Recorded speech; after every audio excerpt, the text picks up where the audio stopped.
चलो दोस्तों, कहानी को आगे बढ़ाते हैं। बात है 28 जून 1919 की।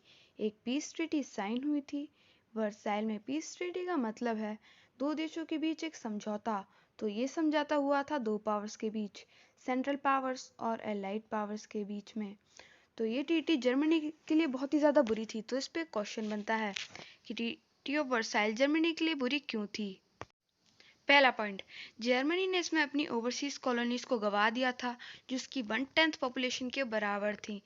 13% उसकी टेरिटरीज, 75% उसका आयरन और 26% कोल फ्रांस, पोलैंड, डेनमार्क और लिथुआनिया ने ले लिए।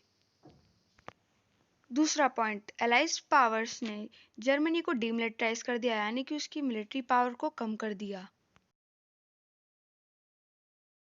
तीसरा पॉइंट, वार में जो डैमेजेस एलाइड पावर्स को हुए थे उसके लिए जर्मनी को जिम्मेदार ठहराया गया, जिस वजह से उसे 6 बिलियन यूरो का कंपनसेशन देना पड़ा। चौथा पॉइंट, एलाइड आर्मीज ने रिसोर्सेज रिच राइनलैंड पर भी कब्जा कर लिया।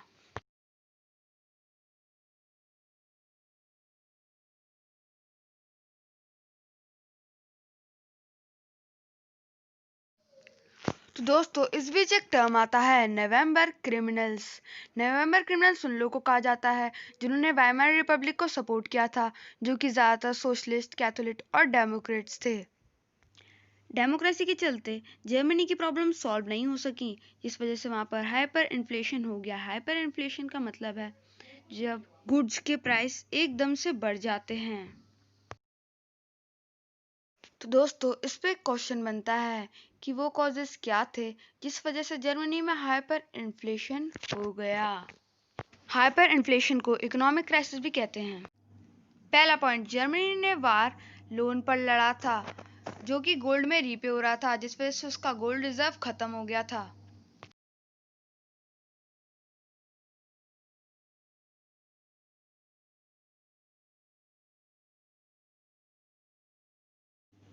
दूसरा पॉइंट, 1923 में जर्मनी ने पैसे देने से मना कर दिया, तो फ्रांस ने रूहर पे कब्जा कर लिया ताकि वो उसका कोल ले पाए। तीसरा पॉइंट, जर्मनी ने अपनी करेंसी मार्क को हद से ज़्यादा छाप दिया, जिस वजह से उसकी करेंसी की वैल्यू गिर गई। चौथा पॉइंट, अप्रैल में एक यूएस डॉलर की कीमत 24,000 मार्क के बराबर थी। जुलाई में वो कीमत 3,53,000 मार्क्स तक पहुंच गई। अगस्त में आते आते 46,21,000 तक पहुंच गई और दिसंबर में 9,88,60,000 तक पहुंच गई।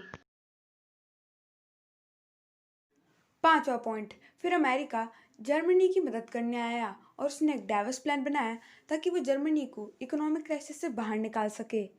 लेकिन अभी जर्मनी की मरनी बाकी थी जब 1929 में द ग्रेट इकोनॉमिक डिप्रेशन आया। ये डिप्रेशन क्या था, ये जानेंगे हम अगले एपिसोड में।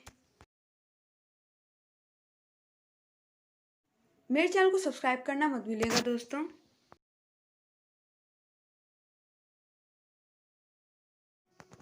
और वीडियो पसंद आए तो वीडियो को लाइक कर दीजिएगा और अपने दोस्तों को शेयर भी कर दीजिएगा दोस्तों।